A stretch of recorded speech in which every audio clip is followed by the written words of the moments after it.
Hey guys, and welcome back to Munich. This is Bavaria's capital and one of the most fascinating cities in Germany. So this city is filled with history and art, with really old palaces and beer halls, some really cool creative neighborhoods, open air markets, and also one of the largest urban parks in the world. We only have one day here in Munich, so we're going to try and discover the best spots. Also, we're going to try to not do just the very touristy things, but in that sense, we are starting in the main square of the city. In that sense, we are tourists, so.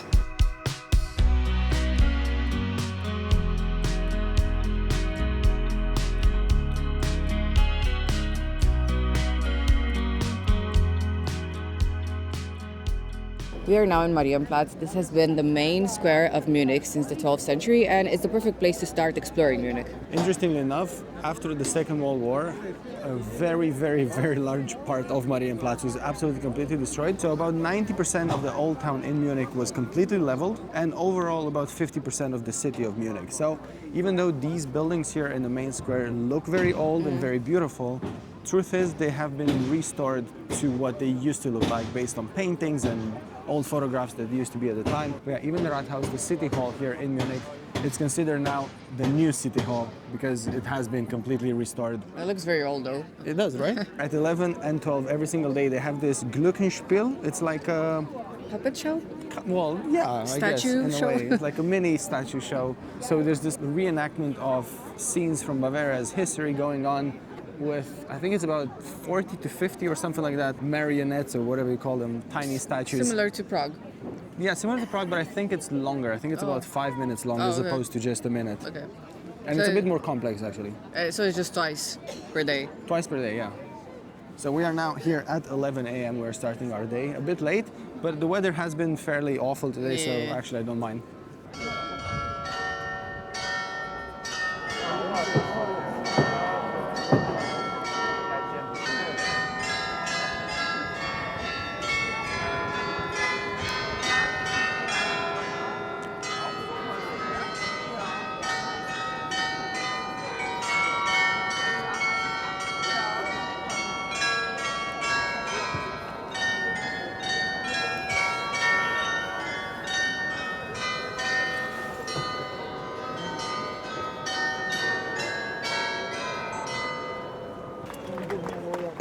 We are now in Alter Peter, which means Old Peter Church.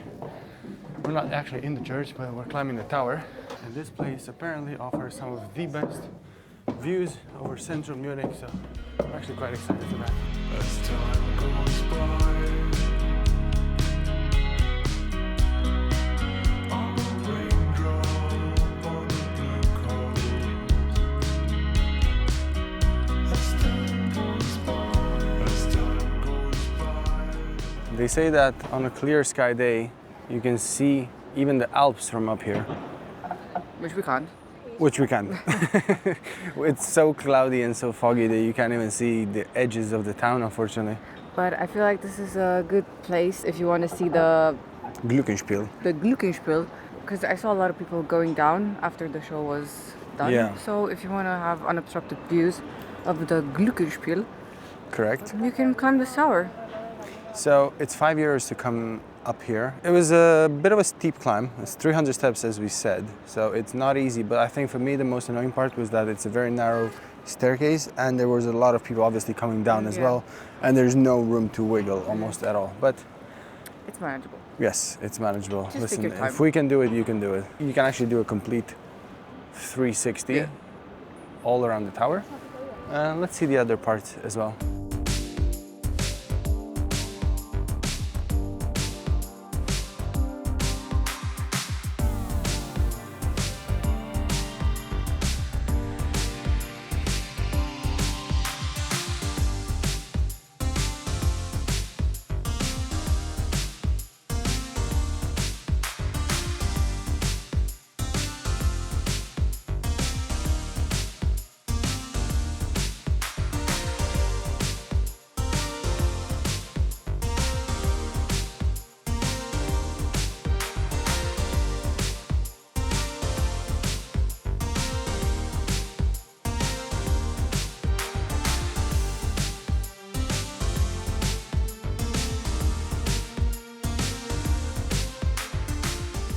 Right in the old town, we are in Viktualienmarkt. Now this is the most famous market in the whole of Munich. It's been around for 200 years and you can find here stalls with food, produce. We got a coffee, which is kind of strong, but it's good. So yeah, it's a really nice place to just roam around. They also have flowers. We're gonna have a look, see if we can find some food. If we can't find anything that we really like, because Bavarian breakfast is basically sausage with mustard. Not that there's anything wrong with that. No, we just had too many We definitely had too many. this past few days. If not, there is a really cool bakery nearby that sells some really traditional pastries and stuff like that. So we're definitely gonna go try some of that. But for now, let's wander a bit around. They do have beer gardens here as well, if you're into that.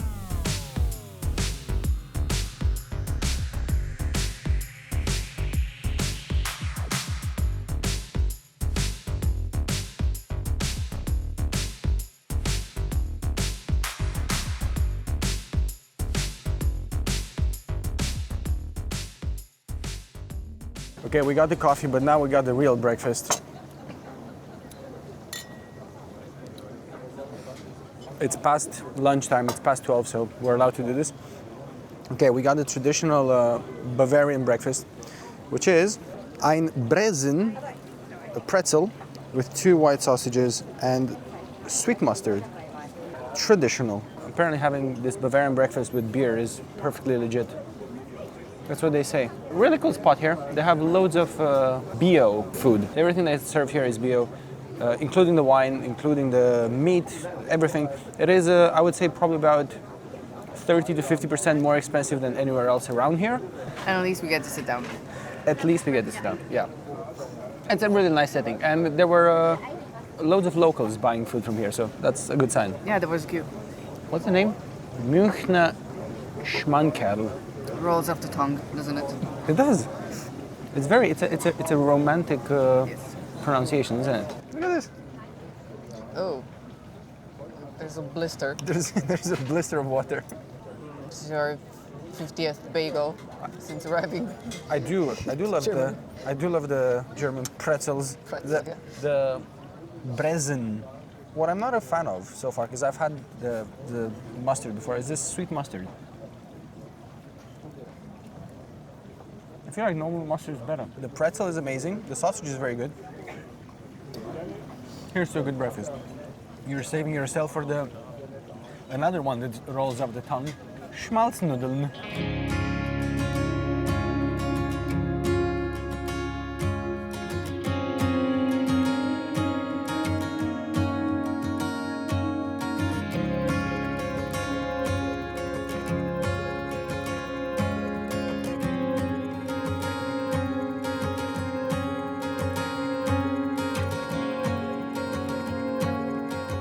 We stopped by Schmalznudeln, Cafe Frischhut, which is 2-3 minutes away from the Viktualienmarkt. Good?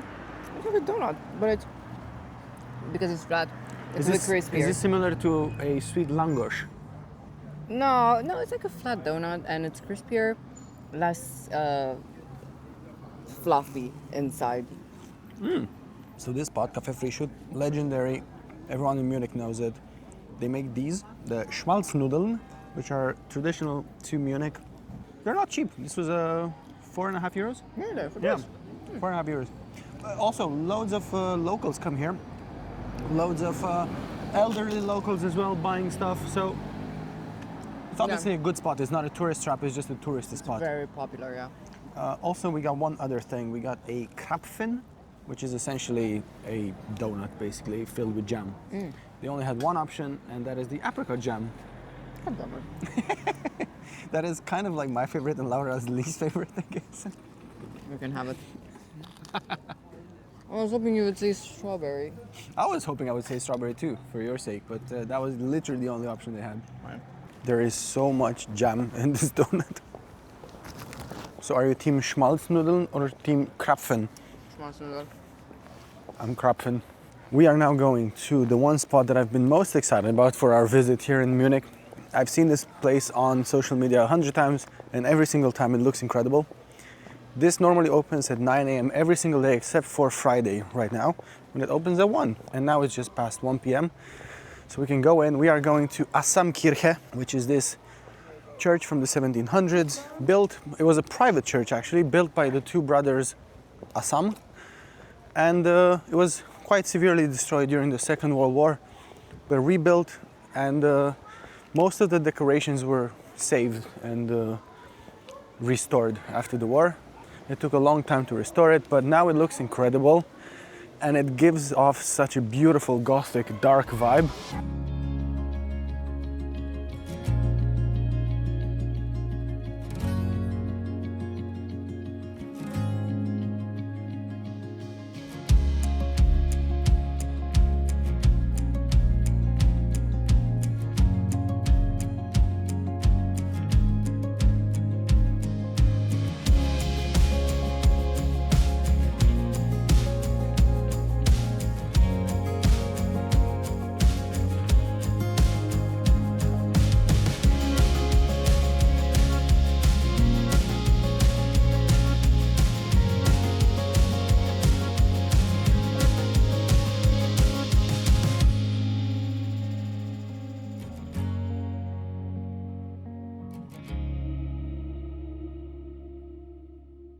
We are at Hofbräuhaus, so this is the closest thing to the tents from Oktoberfest. This is a very touristy place, but it's very pretty. So if you want to experience Oktoberfest without going actually to Oktoberfest and you are in Munich, you should come here. And especially if you've never been to Germany, this is definitely an experience that you don't want to miss. Yeah, so we actually went to this specific tent in Oktoberfest, the first tent, where the atmosphere was nuts. Yeah, so normally even here you would get live music as well, but I think that's a bit later in the day. It's probably a bit too early still. But it's not full yet, but it's quite packed. There's a lot of people. It's also a very, very large beer hall. It's Munich's oldest beer hall as well. It's from the 1500s. So it's got a lot of history, and not all of it very good. So we actually took some advice from locals, and we were told that this is a great place to come and drink, but it's not the best to come and eat, and that there's better places to go eat, basically. So that's exactly what we did. We got a very large 1 liter beer, like the Oktoberfest one, and a glass of wine for Laura, and price-wise, it's about 30 to 40% more affordable than actual Oktoberfest. Also, yeah, there's a lot of outdoor seating. We'll go there in a minute, actually.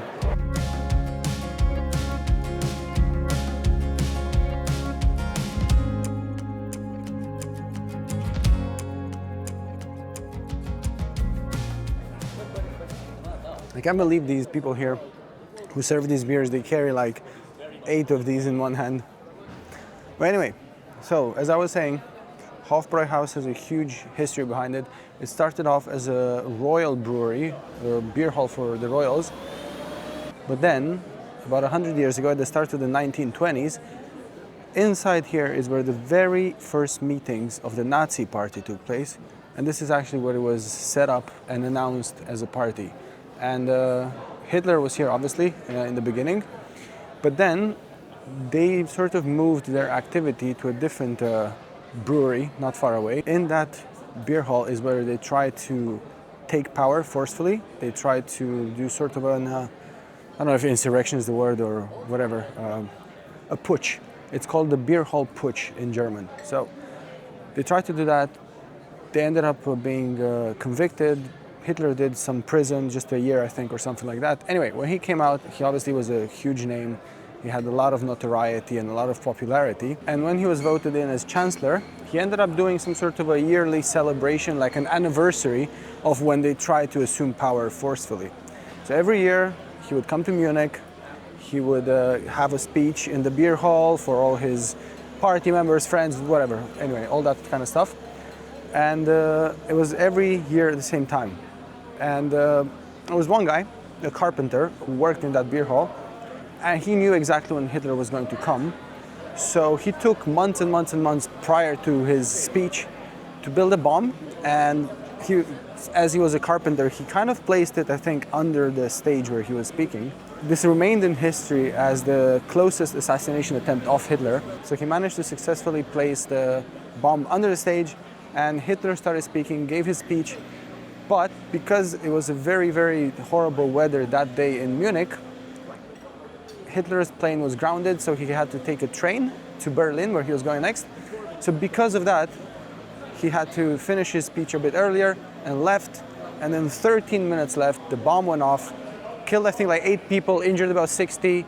The guy was caught who did it and ended up being executed by guillotine in the end, quite interestingly. But yeah, it was 13 minutes away because of bad weather to have Hitler assassinated. This was in 1939, so well before the biggest atrocities ever happened. So the carpenters now actually here. There's a small platz, a small piazza with his name. There's a street with his name and like a little monument. And he remained in history. I think his name is Georg something. I forgot the name. Anyway, we'll put it on the screen. You can look it up. It's actually quite an interesting story. It was quite fascinating, I think. But The beer hall no longer exists. well, the beer hall was destroyed in the process, obviously. I think they kind of renovated it and it was a thing up until after the war and 70s, I think, but then they tore it down because of bad history, obviously. Because it was the place where the Nazis would always congregate in Munich. Not far away from Munich, actually, you have the city of Nuremberg, which is quite large, it's like an hour away. And that is the place where the Nazis had their biggest rallies ever. If you see any, old videos of the rallies, that's in Nuremberg, not in Munich. Hey, you're getting lipstick on my beer. It's good, huh? It's not the Oktoberfest beer.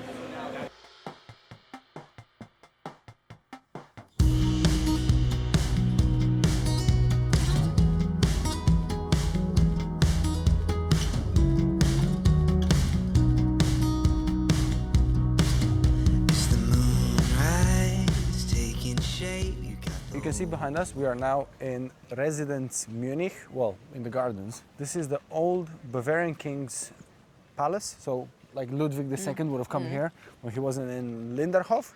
We went there in the previous Bavarian vlogs if you want to go check it out. Now the thing with this palace is, it was completely destroyed by the Allies' bombs in the Second World War. This one actually took a long time to restore, so imagine it was destroyed in the 40s and it was only finished 40 years later in the 80s. Oh, okay. So it's considered one of the largest, most complex restoration projects in the world ever. Anyway, so we're now here in the gardens. We're in Hofgarten. Yeah, so Hofgarten is right next to the palace. It's an Italian-style garden. It's very manicured. And a lot of locals come here to just take a stroll and relax. And it's actually very quiet and beautiful.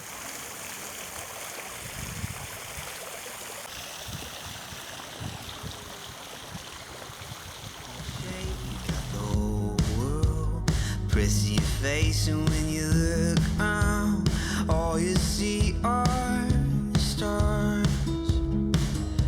What they say, they don't know. It's like a paper cut that seems to grow until all that hurt seems to feel like, oh, you're down on your knees and over your head.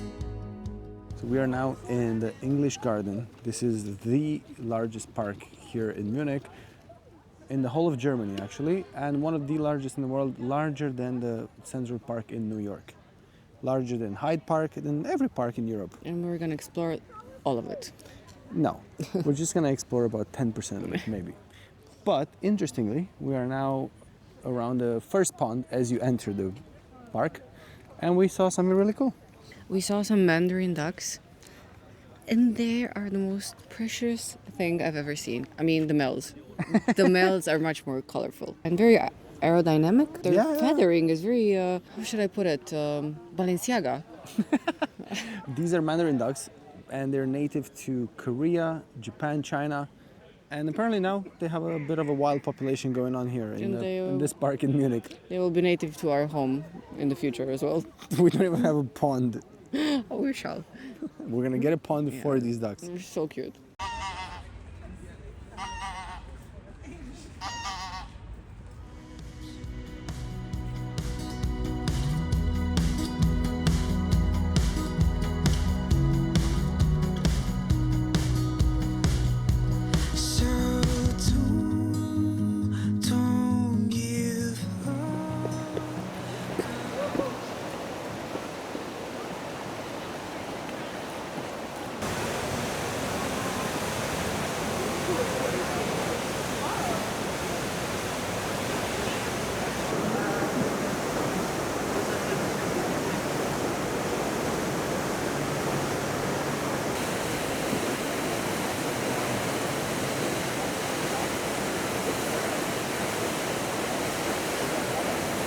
think we stayed for at least 30 to 40 minutes over there. That was mesmerizing. They're so good. Like, They are so good. and it's the guys and the girls. it's so fast-paced. One guy jumps from one side. When he falls, the other guy jumps from the other side. Can't understand the balance because they just jump directly on the board in the waves and they stand still. Like, it's incredible. How is this not in every city? I don't know.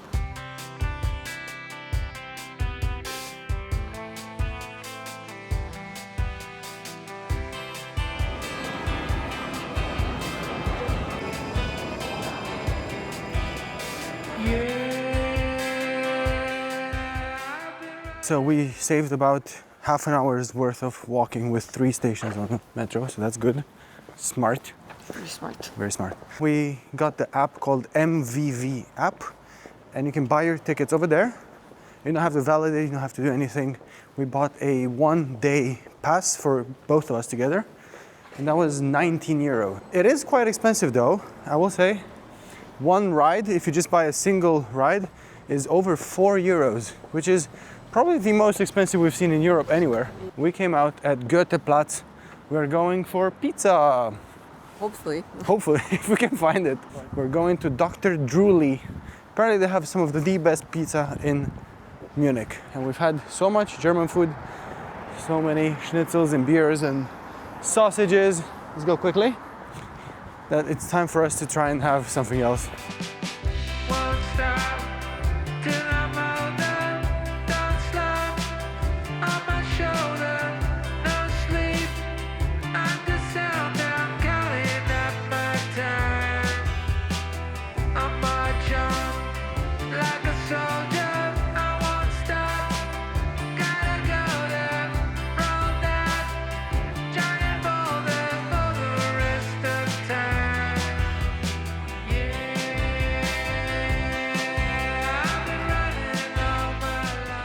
Okay, the pizza was very good. I loved the dough. It was very light and apparently it's vegan. So all their pizzas are vegan. Yeah, and we had whipped ricotta on ours, so I don't know what it was made of, but it was very good. We initially didn't know that it was vegan. Yeah, but, no. Like, it worked out well. Moving on now to one of our final stops for today. We're going to a place that very much looks like Berlin, not like Munich. Munich is very walkable. If we were not pressed by time to do so many things in one day, we could have easily walked everywhere today. Yeah.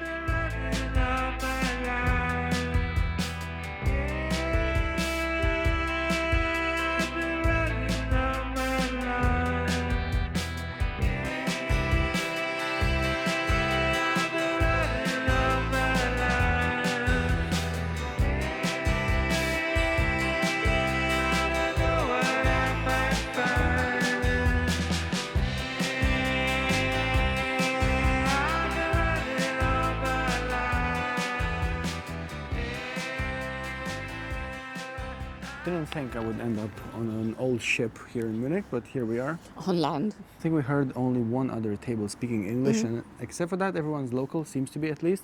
Yeah, and the interior bit was very cozy and they have loads of space outside too. Yeah, really nice spot. I would definitely come back. Yeah. With that in mind, we actually had a really good time today in Munich. We are happy to have discovered some off the beaten path spots as well. Had some good food, Yep. and you know, one day we'll come back and we'll do some more trips around Bavaria as well. Yeah. But until then, thank you so much for watching this vlog. Don't forget to subscribe, like this video, and we'll definitely see you in the next one. We don't know yet where. Somewhere. Somewhere.